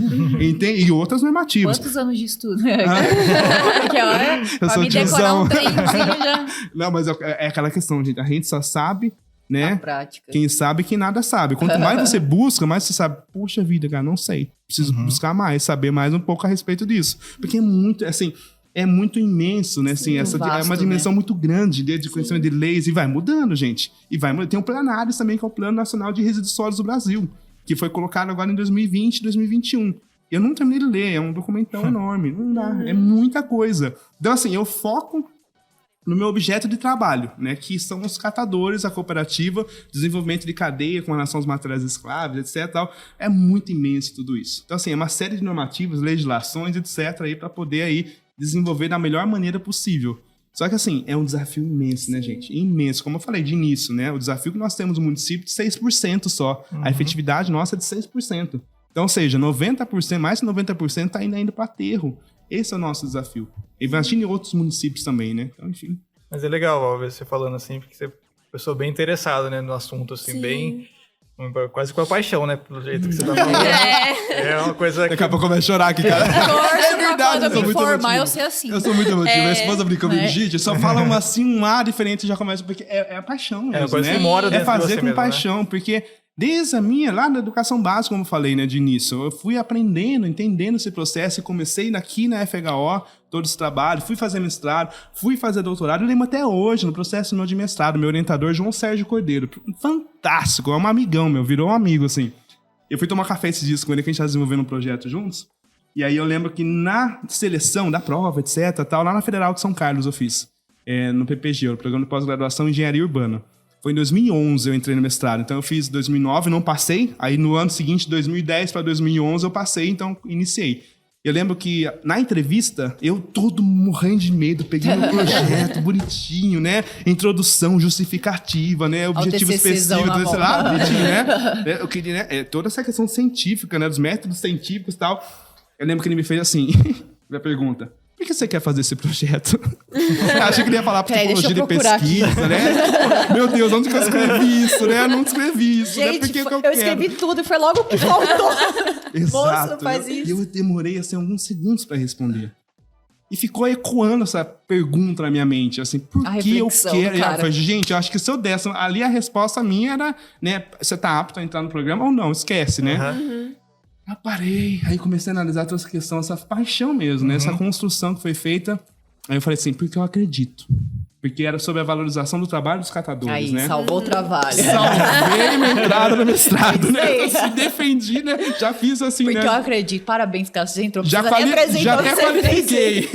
Já tinha até qualificado. Foi essa minha fala até o final do mestrado. Mas é porque ele falou assim, legal. Porque a sala dele, assim, tinha um monte de trabalho. Vou usar assim, essa frase. Toda essa frase, porque eu acredito. Porque eu acredito.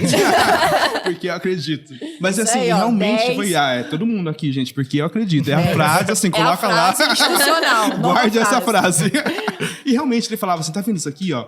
Ele via, se mostrava, tinha trabalhos fantásticos ali, mas ele falava assim, ó, qual é a praticidade desses trabalhos? E ele falava assim, né, paper, ele falava papel. Olha isso aqui, ó, só papel, assim, fantástico, professor fantástico, eu aprendi muito com ele. Ele fala assim, ó, eu quero algo que seja prático, que seja de fato aplicado, que seja útil, porque você está numa universidade pública, então são recursos que vão desprendidos para poder valorizar você, mas qual conhecimento você vai levar lá? E assim foi, depois, semana seguinte, eu comecei a desenvolver o projeto com ele, assim, foi fantástico. Emendei o doutorado depois, e aí eu peguei em doutorado, a minha hipótese de pesquisa era que empreendimentos que, sobretudo de catadores e catadoras, né, que tivesse aí a filosofia da ISO 14001, você que é da administração, né, a ISO 14001 são normativas, ambientais, etc. Mas a gente não vê isso em cooperativas de catadores. Daí eu peguei a filosofia da ISO 14001, né, o levantamento de aspectos, impactos ambientais significativos, objetivos ambientais, política ambiental, construir isso junto à Cooperviva. Então, eles foram sujeitos de pesquisa. E não tem nenhum trabalho até então, até 2018, né, defendi em 2018 no doutorado, sobre implementação da filosofia da ISO 14001 em empreendimentos constituídos de catadores e catadoras. Não tinha. E a ISO 14001 pode ser aplicada em qualquer empreendimento, qualquer natureza, qualquer grau, etc. E aí a gente pegou isso e foi desenvolvendo, entendeu? Foi muito legal. Desafiador demais, mas tá sendo legal. Ainda defendi o doutorado, mas ainda continuo desenvolvendo esses aspectos com eles. Por isso que eu tô lá dentro com eles. Muito legal. Não larguei deles. Essa coisa do acadêmico pro prático, nossa... Tem preço, né, é ação, reflexão, ação. Entende? Sim. Isso é um ciclo. Assim, aí a gente tende muito a falar assim, teoria e prática. Aí a gente vai aprendendo com o tempo que isso aqui não existe. Ele tá imbricado. Tá imbricado uma a outra, porque é a questão da praxis do saber. Você gera o conhecimento sistematizado, coloca em prática, gera uma outra questão que você para pensar, volta a ser conhecimento e é aplicado novamente lá e vai sendo esse ciclo assim contínuo. Tudo tem um ciclo. Então. Tudo tem um ciclo. Exatamente. Tudo tem um ciclo. É legal. Bom, a gente já... Nossa, teve muitas respostas aqui. Né? Gente, eu não sei que horas são. Muitas respostas, muitas mesmo. Acho que eu vou passar para nossa curiosidade final que a gente tinha. Então vamos. Que a gente tem vontade de saber qual o material assim, que você viu reciclado que mais te surpreendeu, assim, a forma mais final. Chamou atenção. Que mais chamou a minha atenção? A curiosidade de milhões, viu? O professor falou, não, esse aqui até a gente tá curioso. Então, assim, estamos curiosos. Cara, uma vez eu fui, acho que foi uma coisa que me chamou a atenção à época. Salvo engano, foi em 2000 nós estamos em 2022, 2014, mais ou menos. Olha, muito tempo. Boa memória, né? Meu Deus do céu. Eu não sei nem que comiou. Entregando a minha idade. Tem alguns eventos, né, que acontecem... da área de resíduos, né? Então, assim, são várias empresas, assim, com tecnologias e tudo mais. E eu me lembro uma vez que eu vi... Sabe aquelas... aqui não tem. Rodapé, né? Normalmente se faz com azulejo, com porcelanato e outros materiais, né? Aqueles rodapés maiores ou de madeira. E eu vi aquele rodapé lindo, maravilhoso, branco. Eu falei, nossa, que material que é esse? EPS. Ou seja, isopor. Caramba. Isopor é uma marca, né? A gente acaba falando de isopor, né? Na verdade, igual... merchandising aqui, é Gillette, né? Assim, né? Mas é a marca, né? Lâmina de barbear, pode não é assim, né? Xerox, né? Faz corte aí, pelo amor de Deus, né? Faz um pi, né? Faz um pi, né? Ou a gente pode patrocinar o podcast, né? Por falar de sustentabilidade. Poxa vida, mas pode atrelar essas marcas à sustentabilidade, essas empresas são sustentáveis. Olha que legal, já investe aqui na FH, investe em vocês, ó.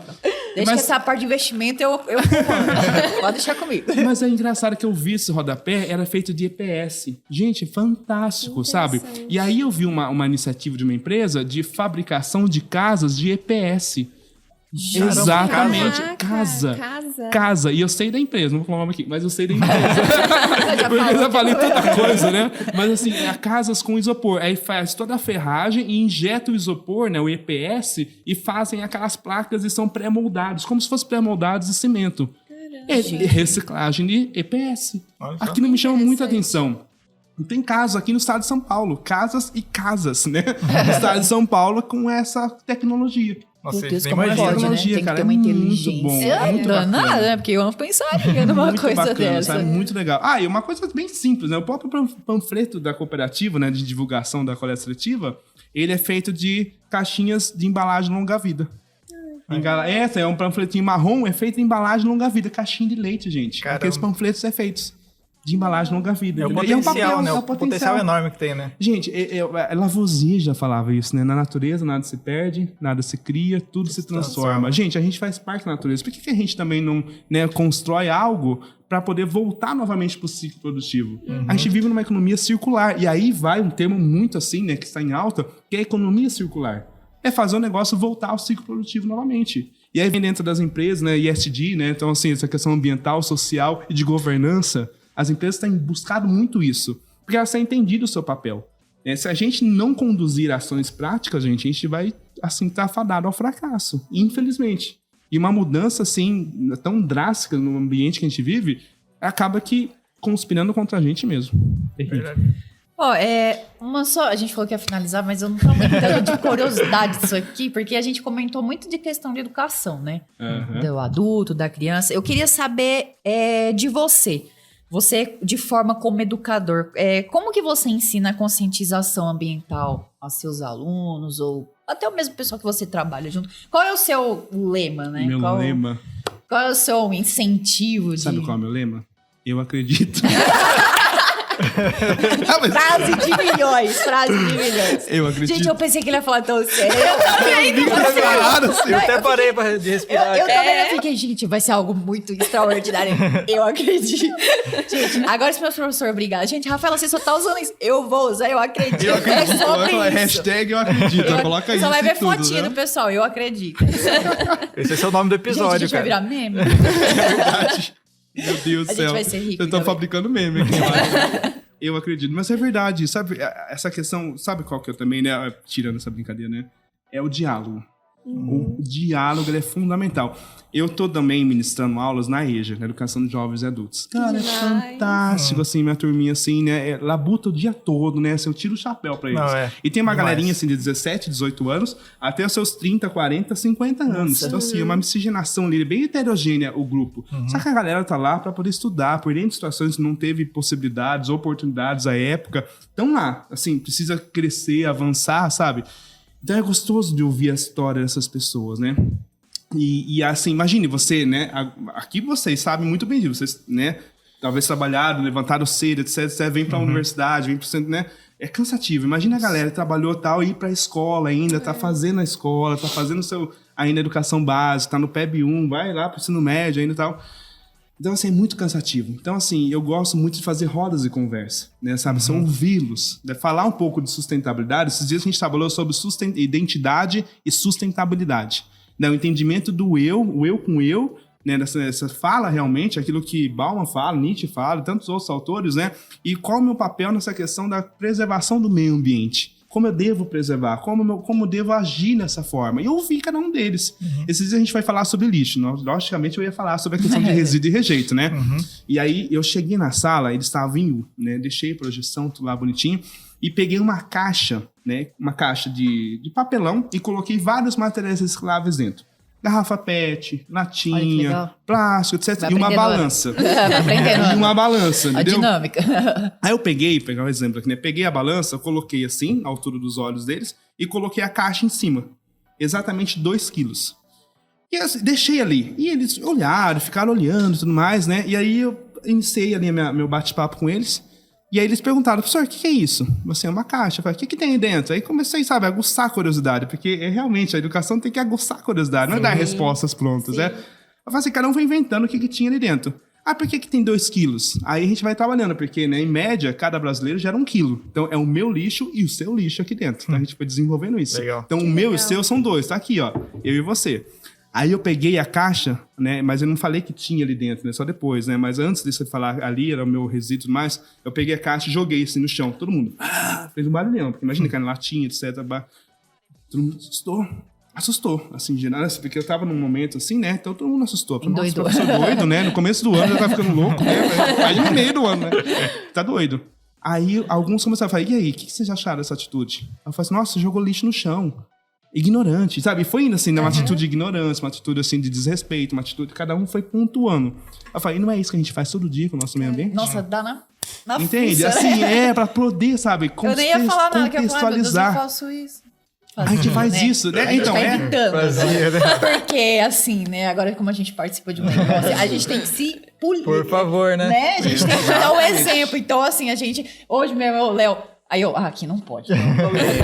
vai ficar lá a voz da consciência, né? Assim, não joga o lixo no chão. Toda vez que eu vou fazer alguma coisa que eu sei que não é certo... Assim, Separe a gente material. sempre soube, né?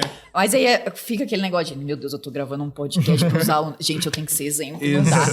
Não dá. Viu? Olha como que influencia o negócio. Não, exatamente. Como que eu venho aqui, jogo várias falácias na mesa e não faço pratica totalmente ao contrário, entendeu? Falácia fica, né, solta no ar, gente. Tem que ter praticidade, realmente. Então, assim, é uma forma. Então, você contextualizar, trazer uma dinâmica diferente. Não só falar. Já É impacta uma de aula uma maneira expositiva. diferente, né? Faz parte também. É uma metodologia de ensino, uma aula expositiva. Mas você tem que construir isso dos alunos, entendeu? Fazer isso. E uma linguagem, gente, pra mim tá sendo um desafio.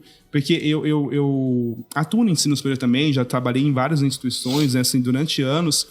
É a primeira vez que eu estou trabalhando na educação de jovens adultos. É um público que me chama muita atenção, né? Então, assim, eu desenvolvo trabalho com a cooperativa e tal, e vou lá, né, às quintas-feiras com eles. Então, está sendo muito gostoso, porque eu estou ouvindo eles, entendendo. E, assim, toda essa questão da linguagem, ela tem que ser dialógica. Não adianta eu falar, né, de fórmula X, Y, Z, isso aqui não conversa com a realidade do meu aluno. Eu tenho que trabalhar, Isso assim, é fundamental, esse conceito. né, cara? É fundamental. Conversar com É a realidade. conceituação. Mas eu tenho que traduzir essa realidade para eles. Porque eles têm que levar isso para o dia a dia deles. Como isso vai impactar no dia a dia. Como isso vai trazer ali uma diferença no dia a dia deles e talvez trazer uma significância muito grande. Sabe? Então tem que trabalhar esse contexto. E eu também aprendo. Porque ninguém sabe tudo. Né? Por mais que eu tenha, fiz mestrado, não sei tudo, gente. Não sei. Mas Aí, eu acredito. eu acredito.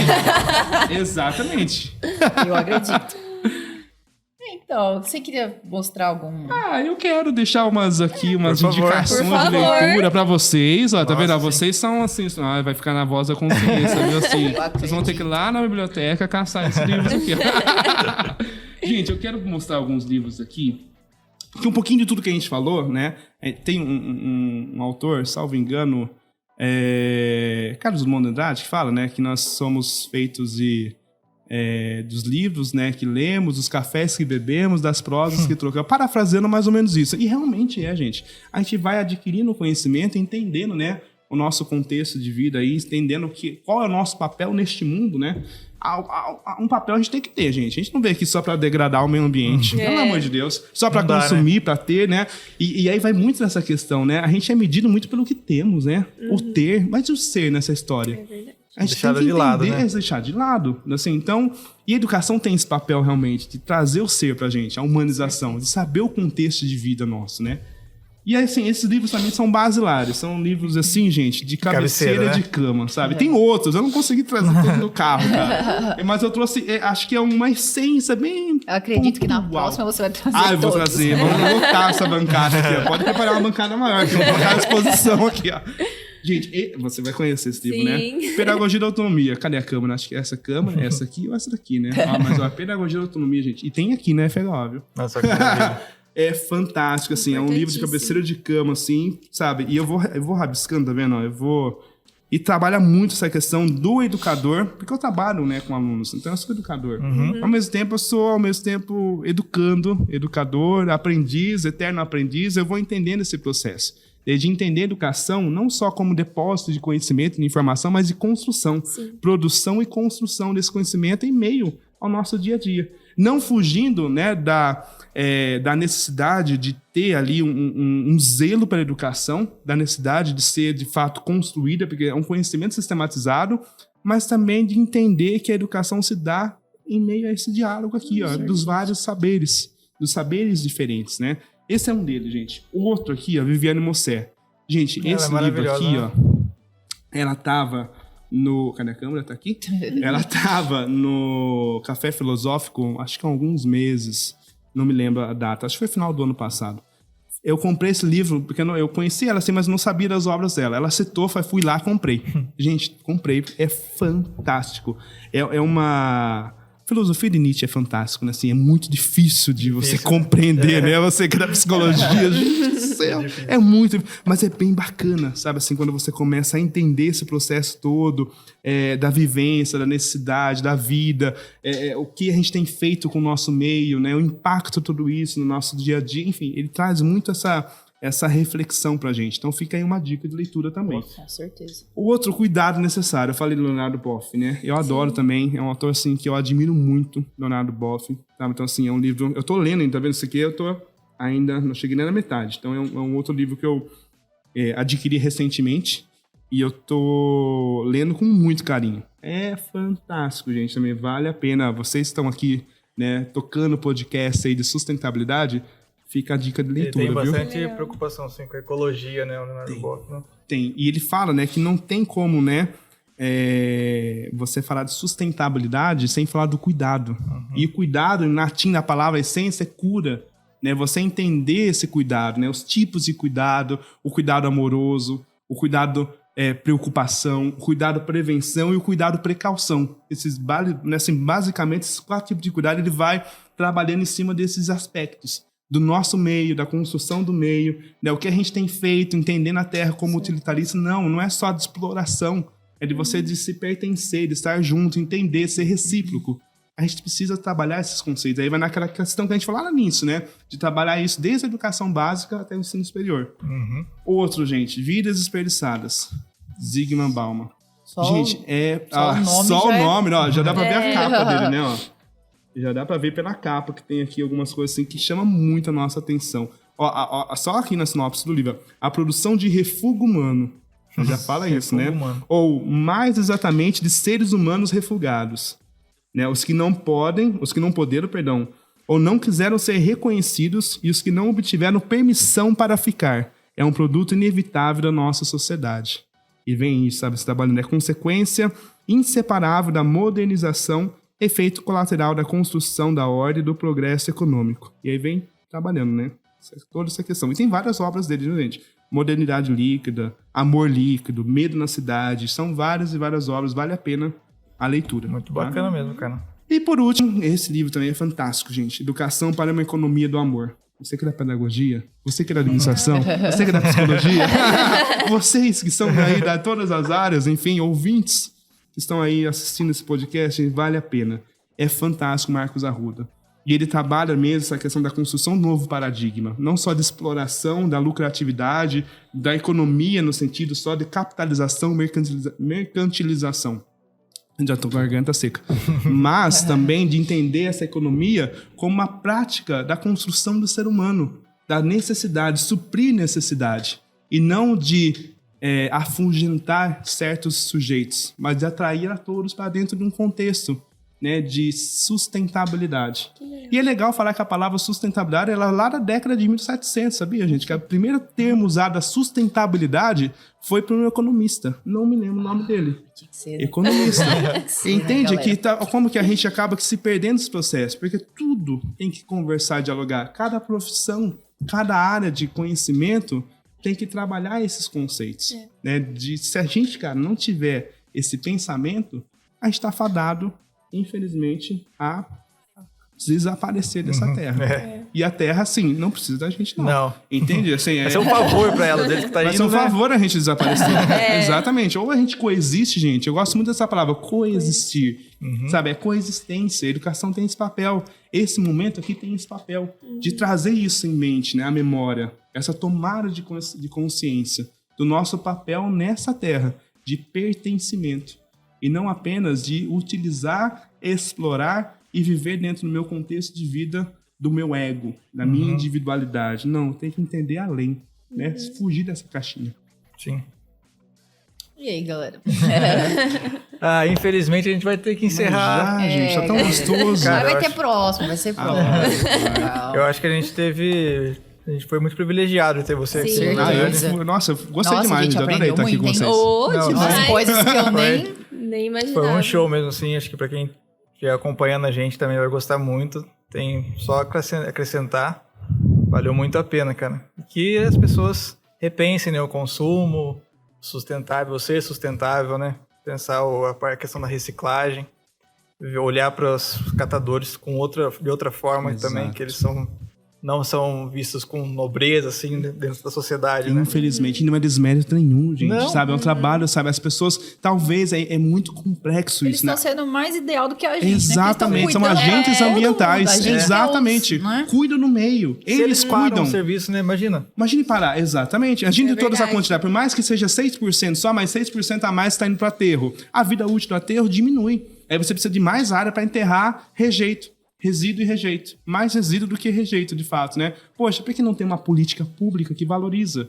Né? É uma política pública, gente. Independentemente de partido, independentemente, sabe, assim, de ação política partidária, é uma política pública que tem que ser implementada. Mas tem que ter vontade política. A partir do município. Sabe, o gestor público municipal tem que entender a necessidade, tem que entender a legislação, tem que entender o papel de fato dessa instituição no processo de gerenciamento dos resíduos sólidos das cooperativas ou associações de catadores, a importância.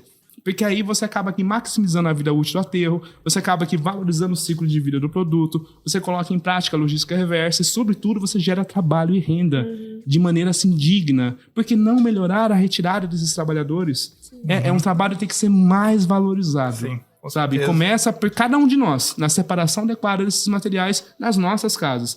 Ah, mas eu separo, mas a minha casa não passa a coleta seletiva. Busca saber, pesquisa. Pô, a gente tem hoje a tecnologia à nossa disposição. Entra no site da prefeitura, entra assim, tenta buscar na rede social alguma coisa assim que fala de uma cooperativa, uma associação, de alguém que faça a coleta YouTube seletiva. você acha tudo. Muito. Tudo. Gente, muita coisa. Tudo. Então, assim, Essa desculpa é não um vai ter. pouco Ah, de não falta de cola. interesse. Não cola. É falta de Exatamente. interesse. Não cola, se desculpa, não Não estou cola. sabendo. Não, vai lá, tem ecopontos na cidade, gente. Araras tem ecopontos, Rio Claro tem. Tantas outras cidades que tem ecopontos. Leva o material até lá, se Esses organiza. dias eu fui passar pratica férias em isso. Santa Catarina, até mandei pra eles. Tipo, é surpreendente que cada quarteirão você vê lá um ecoponto. Aí você fala, meu Deus, mas...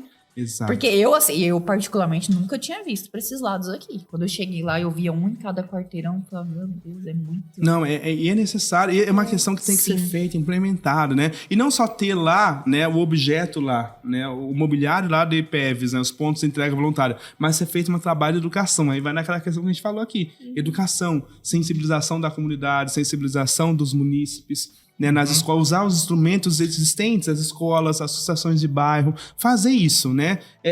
O poder público tem que entender essa necessidade, gente. É necessário, precisa fazer isso. A gente precisa trabalhar esses aspectos. Esse é um dos aspectos, né? Sim. Tem a política ambiental, a política nacional de educação ambiental, que tem que ser trabalhada nas escolas. A gente está aí, hoje, dia 21 de março, amanhã é o Dia Mundial da Água. 22 de março. Olha só que legal. Entendeu? Foi isso, Sabia. né? 22 de março, gente. 22 de março. Então, assim, foi lá na ONU, uma reunião, etc. Então, assim, pouco falado. Entende? Pouco Que as falado. pessoas não sabem. Não que são obrigadas a saber, mas acho que o poder público tem esse papel. E juntamente com outras organizações também, né? Setor empresarial, ONGs, etc. Fazer essa junção, essa divulgação. Hoje a gente tem as tecnologias de informação e de comunicação à nossa disposição. Vamos usá-las para o bem, né? Sim. Eu acredito. Eu acredito. Bom, Valdemir, aqui acho que a gente vai ter que dar uma isso, né? Fica até sem finalizada. jeito, né, de terminar, né? Porque Coisa- tem mais coisa. Tem Tá que bom. puxar mais Vamos fazer parte 2 desse podcast Eu também aqui. ó. concordo, já apoio essa ideia. Mas então a gente quer te agradecer por você ter Demais. disponibilizado Demais esse tempo mesmo. pra gente, porque é difícil, né, na correria, até pra gente mesmo. Então, muito obrigado de coração por ter flexibilizado de vir aqui pra atender a gente. Aprendemos demais. Demais. Sim. Ah, eu aprendi com Muito vocês obrigada. também. Gente. Foi uma troca de saberes aqui. Foi. Viu? Foi pra mim, foi É igual o muito professor gostoso. fala, né? Eu não só ensino, eu também aprendo. Exatamente, a gente Eu sempre aprende. escuto dos professores isso. Exatamente. A gente aprende ensinando e ensinando que a gente aprende, entendeu? Então, assim, é um processo. Com E foi gostoso certeza. estar aqui com vocês. Ah, foi um que legal. prazer Foi um imenso. bate-papo bacana. Foi um diálogo bacana. Vamos fazer Foi. a parte 2. Assim. Bora, Outros vai render assuntos assunto. aí. Então, acho que é isso, né, pessoal? A gente pede para o pessoal continuar assistindo a gente, né? Com Que certeza vai ter vão mais ser EP. gravados ainda mais episódios. Gente, assista, dê like. Que Balma não nos escute agora. Dê like lá. Mas um like prático, né? Pratica a coleta seletiva, dê Sim. like e vai lá colocar em prática de Isso fato. aí. Hashtag certeza. eu acredito. Hashtag eu acredito. É isso aí, gente. Valeu, Isso viu? aí, muito Prazer obrigado, estar pessoal. com vocês, viu, gente? Obrigado, valeu, de Obrigada. verdade. Valeu. Mesmo, de coração.